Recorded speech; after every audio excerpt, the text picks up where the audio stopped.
നമ്മൾ ആരും സ്വപ്നത്തിൽ പോലും ചിന്തിക്കാത്ത ഒരു പേരാണ് ഇന്ന് പുറത്തേക്ക് വരുന്നത്. അതായത് ഒന്നല്ല 3 പേര്. അതിലൊന്ന് നമ്മുടെ അമ്മയുടെ ഒക്കെ പ്രസിഡന്റ് സെക്രട്ടറി സ്ഥാനമൊക്കെ വഹിച്ചിരുന്ന ഒരു മനുഷ്യനാണ്. രണ്ടാമത്തെ ആള് മരിച്ചുപോയി, മൂന്നാമത്തെ ആള് മരിച്ചുപോയി.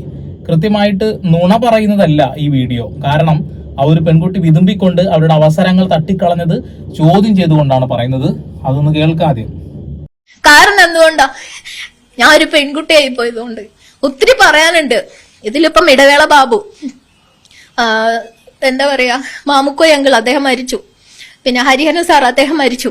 അതിനുള്ള ഒരു എവിഡൻസ് ആണ് ഷാജി പട്ടിക്കർ സാറിന്. അവരെ ആരും ഇതിൽ വലിച്ചിട്ട് അവരെ ബുദ്ധിമുട്ടിപ്പിക്കില്ല. ഓക്കെ, ഒരു തിരക്കഥാകൃത്താണ്. അവരുടെ സിനിമയും വന്നു, പക്ഷെ സിനിമ അതുവരെ പ്രദർശിപ്പിച്ചിട്ടില്ല. അവരെ ഇങ്ങനെ തട്ടിക്കളിച്ചുകൊണ്ടിരിക്കുക. എന്തുകൊണ്ടാണെന്നറിയോ? ശരീരം കൊടുക്കാത്തത് കൊണ്ട്. മരിച്ചുപോയ മാമുക്കോയ അത് ചെയ്തു എന്നാ പറഞ്ഞത്. മാമുക്കോയ അങ്കിൾ എന്നാണ് ഈ ഒരു പെൺകുട്ടി വിളിക്കുന്നത്. അച്ഛന്റെ പ്രായണ്ടേ.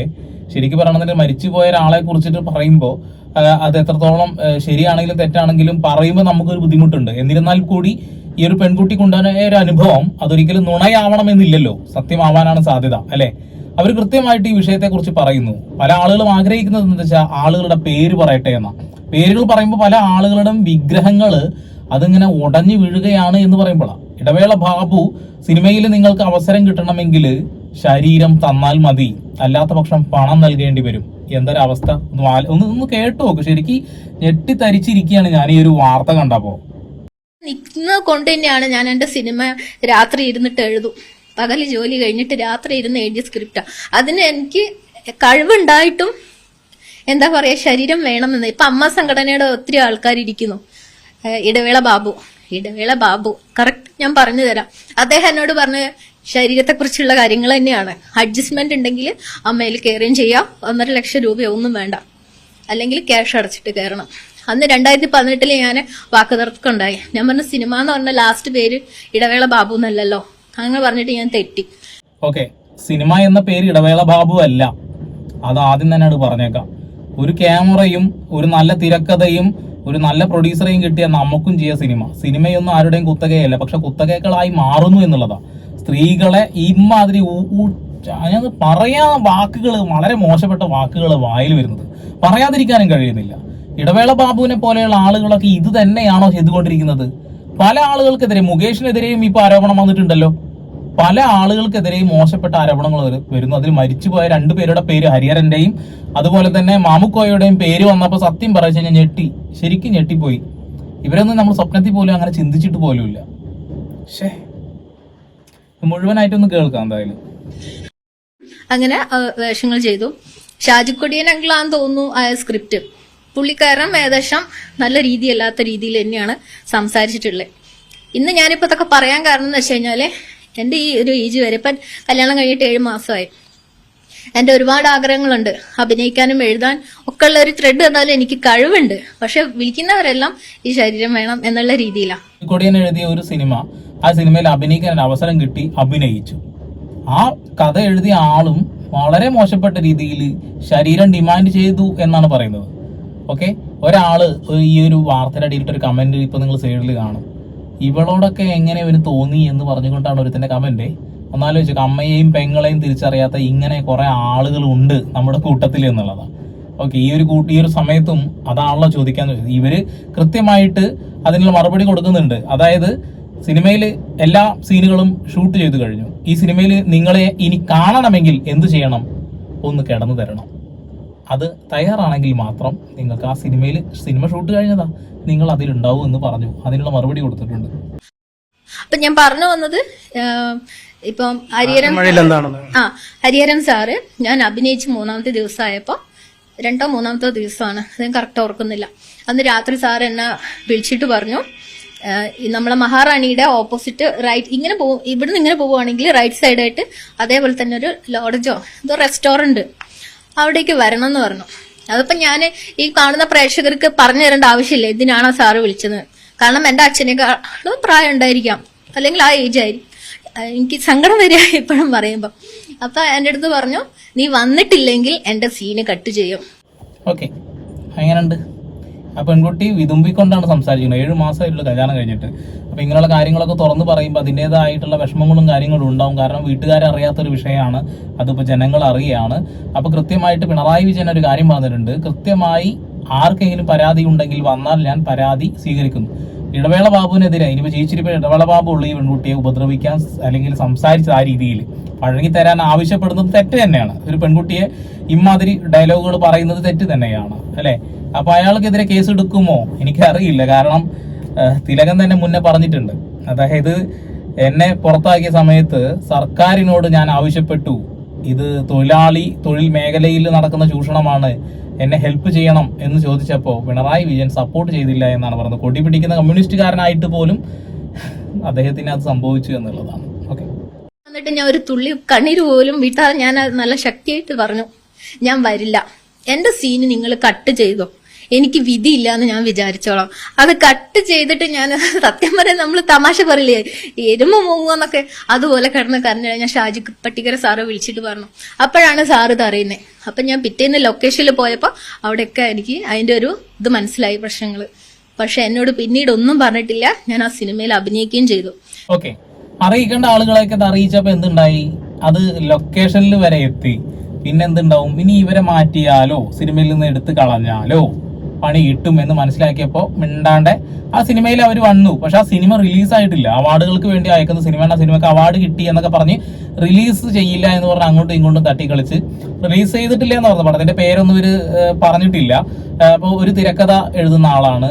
പകൽ സമയങ്ങളിൽ പായസമൊക്കെ വിൽക്കുന്ന ജോലിയാണ്, രാത്രി സമയങ്ങളിലാണ് ഇരുന്ന് എഴുതുന്നത്. അങ്ങനെ കഴിവുള്ള ഒരു വ്യക്തിയാണ്. പക്ഷെ ഇതുമായിട്ട് ചെല്ലുന്ന സമയത്ത് പലയിടങ്ങളിൽ നിന്നും അയാൾക്ക് അനുഭവപ്പെടുന്ന ഒരു വൃത്തികെട്ട ഒരു പ്രവണത ഇത് തന്നെ. കിടന്നു കൊടുക്കൂ സിനിമയിൽ കയറാം, അങ്ങനെ കിടന്നു കൊടുക്കൂ നമുക്ക് സിനിമയിൽ കയറാം എന്ന് പറയുന്ന ആളുകളില്ലേ, അത് ചോദിക്കുന്ന ആളുകളില്ലേ, കൃത്യമായി ഇതുപോലെ പേരങ്ങ് പറഞ്ഞാൽ സമാധാനം. നമുക്ക് എല്ലാവർക്കും അവരെ മാറ്റി നിർത്തേണ്ട സമയങ്ങളിൽ മാറ്റി നിർത്തണമെങ്കിൽ അത് തന്നെയാണ് നല്ലത്. എന്തായാലും കൃത്യസമയത്താണ് ഇടവേള ബാബു അമ്മയുടെ ഭാരവാഹിത്വമൊക്കെ ഒഴിഞ്ഞു പോയത്. ഇനി ആ ഒരു സംഘടന നിലനിർത്തണമോ എന്നുള്ള ഒരു ചോദ്യചിഹ്നം ഇവിടെ ഉയർന്നു വരുന്നുണ്ടേ. മാമുക്കോയ അങ്കിള്, നമ്മളെ മലയാളി, ഞാൻ എഴുതിയ സിനിമ സ്ക്രിപ്റ്റിൽ അദ്ദേഹം ഉണ്ട്. പക്ഷെ അദ്ദേഹം പറഞ്ഞതും ഒരു മകളോട് പറയാൻ പറ്റിയ കാര്യമൊന്നുമല്ല. അവിടെ വെച്ച് ഞാനത് ക്ലോസ് ചെയ്തു. പിന്നെ സുധീഷ്, എന്താ വെച്ച് കഴിഞ്ഞാൽ അവർക്ക് ഞാൻ കൂടെ ടൂർ പോകും പോലെ വണ്ടിയിൽ കാറിൽ പോകണം. ഞാൻ കോൾ ചെയ്തു, എന്നെ ഇങ്ങോട്ടും കോൾ ചെയ്തിട്ടുണ്ട്, സംസാരിച്ചിട്ടുണ്ട്. നമ്മൾ കുട്ടികളാണ്, ചെറിയ കുട്ടിക്കാലം മുതൽ അദ്ദേഹത്തിന്റെ സിനിമ കാണുമ്പോൾ ഒരു ആരാധനയാണ് മനസ്സിൽ വരിക. അങ്ങനെയാണ് നമ്മൾ സംസാരിക്കുന്നത്. അപ്പൊ അത് തെറ്റായ രീതിയിൽ വരുമ്പോൾ നമ്മൾ അവിടെ നിർത്തുക. വേറെ കോൾ ചെയ്യുമ്പോൾ ഭാര്യയുണ്ട് എല്ലാം പറയാം. അപ്പൊ എല്ലാവരുടെ അടുത്തും എല്ലാം ഉണ്ട്, എന്നിട്ട് ആരും ഒന്നും ഓക്കെ, സുധീഷ് ഏത് സുധീഷാണെന്ന് എനിക്ക് മനസ്സിലായിട്ടൊന്നുമില്ല. സുധീഷ് ഇനി നമ്മൾ ഉദ്ദേശിക്കുന്ന സുധീഷ് ആണോ എന്ന് അറിയില്ല.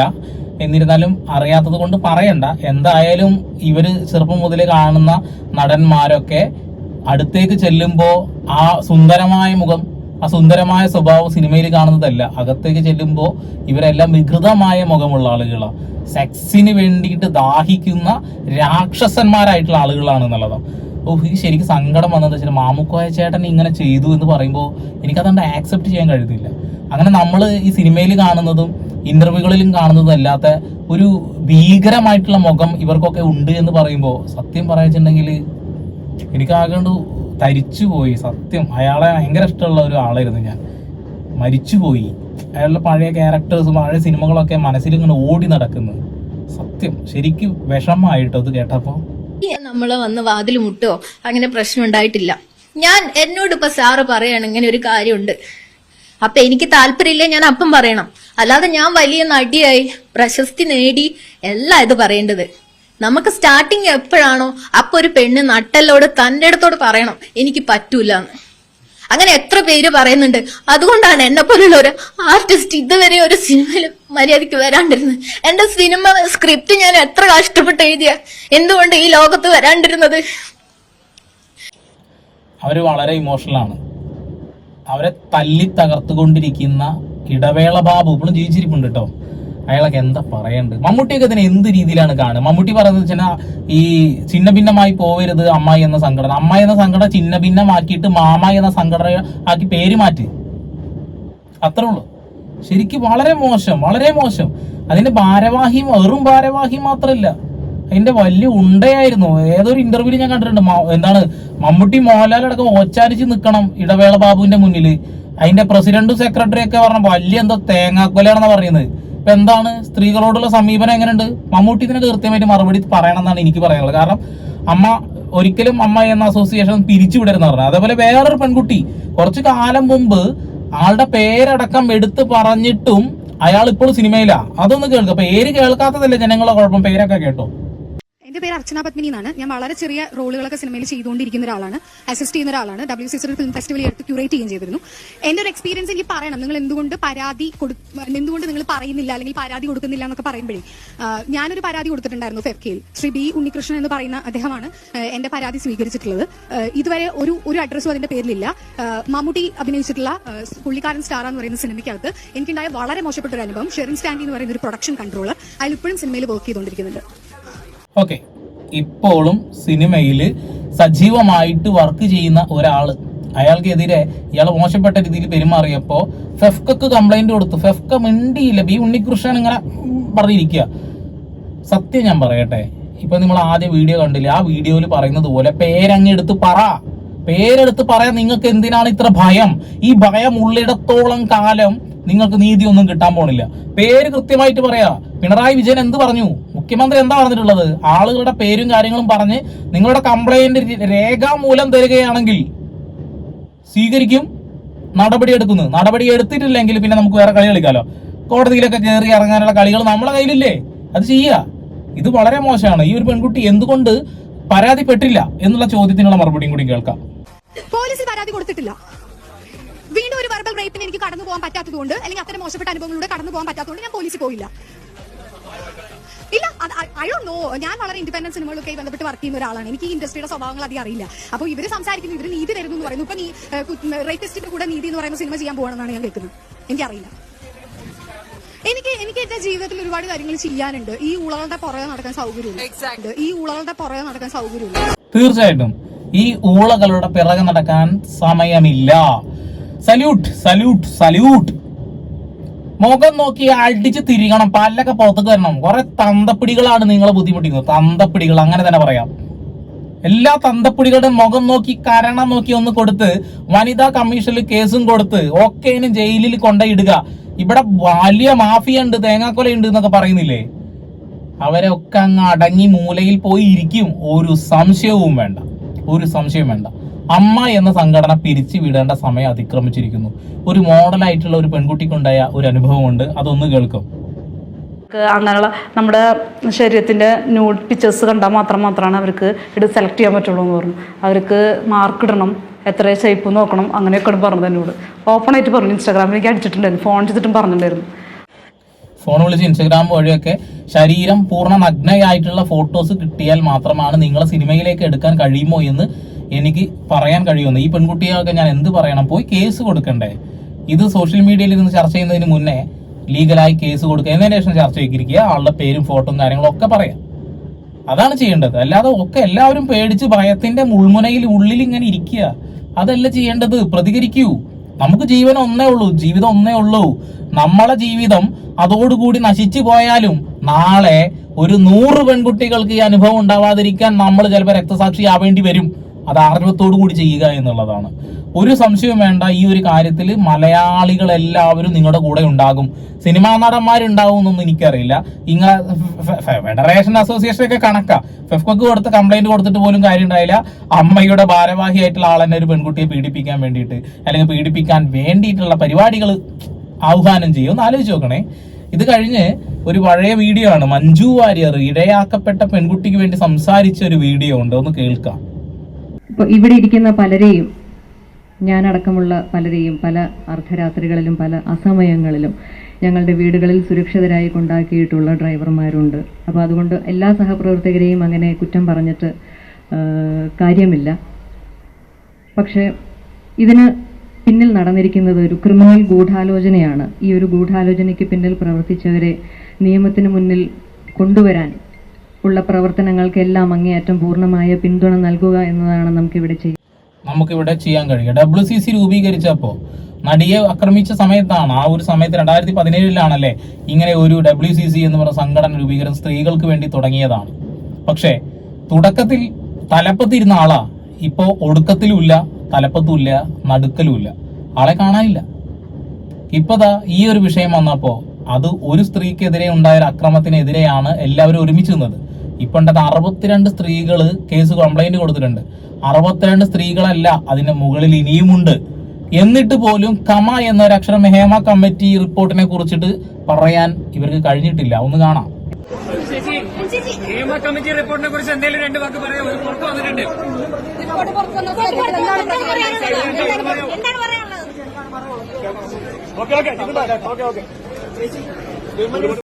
പഴം മിണിങ്ങിയിരിക്കുകയാണ് മക്കളെ, മിണ്ടാൻ പറ്റില്ല.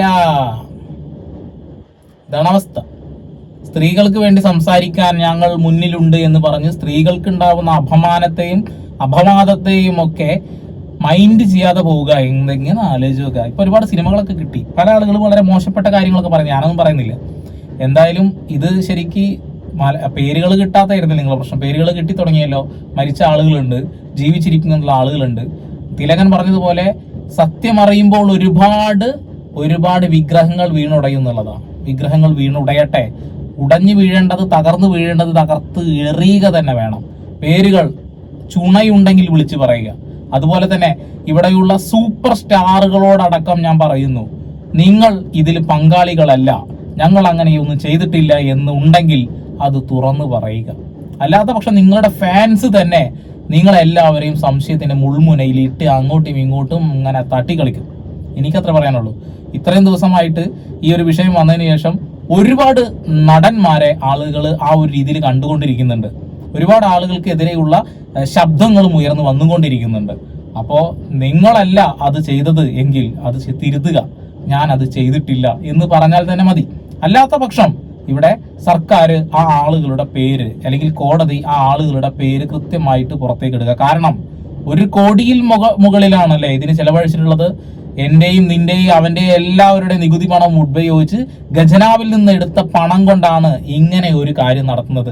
ഒരു കമ്മിറ്റി രൂപീകരിക്കുന്നതും മലയാള സിനിമ വലിയ ബൂർഷകളുടെ കുത്തക മുതലാളിമാരുടെ മലയാള സിനിമയിൽ നടക്കുന്ന പ്രശ്നങ്ങളെ കുറിച്ച് പഠിക്കാൻ, സ്ത്രീകൾക്കെതിരെയുള്ള അക്രമങ്ങളെ കുറിച്ച് പഠിക്കാൻ ഒരു കമ്മിറ്റി രൂപീകരിക്കുമ്പോൾ കൃത്യമായിട്ട് ഞങ്ങളുടെ എല്ലാവരുടെയും പണം കൊടുത്ത് ചെയ്ത ഈ ഒരു പരിപാടി ഉണ്ടല്ലോ, അതിന് കൃത്യമായിട്ട് ഞങ്ങൾക്ക് ആരൊക്കെയാണ് ഇതിൽ തെറ്റ് ചെയ്തത് എന്നറിയണം. അവരുടെ എല്ലാവരുടെയും പേരറിയണം. വിവരാവകാശ പ്രകാരം ഞങ്ങൾ എല്ലാവരും ഒരുമിച്ച് ഇതിനെതിരെ ഞങ്ങൾ സംസാരിക്കും. വിവരാവകാശ പ്രകാരം ഞങ്ങൾ എല്ലാവരും പേര് ചോദിക്കുമ്പോൾ തരിക തന്നെ വേണ്ടി വരും, അല്ലേ? കാരണം എന്റെയും നിന്റെയും അവന്റെയും ഒക്കെ നികുതി പണം എടുത്തുകൊണ്ടാണ് ഇവിടെ ഈ ഒരു പരിപാടി ചെയ്തിട്ടുള്ളത്. അത്ര എനിക്ക് പറയാനുള്ളൂ. ചാനൽ ഇഷ്ടപ്പെടുന്നുണ്ടെങ്കിൽ ഒന്ന് സബ്സ്ക്രൈബ് ചെയ്യുക, ബെല്ലൈക്കൺ എനേബിൾ ചെയ്യുക. നമ്മൾ വീണ്ടും വാർത്തകൾ കിട്ടാതിരിക്കില്ല. അപ്പോൾ വരാം. അതുവരെ this is Sandeep Edappal signing off.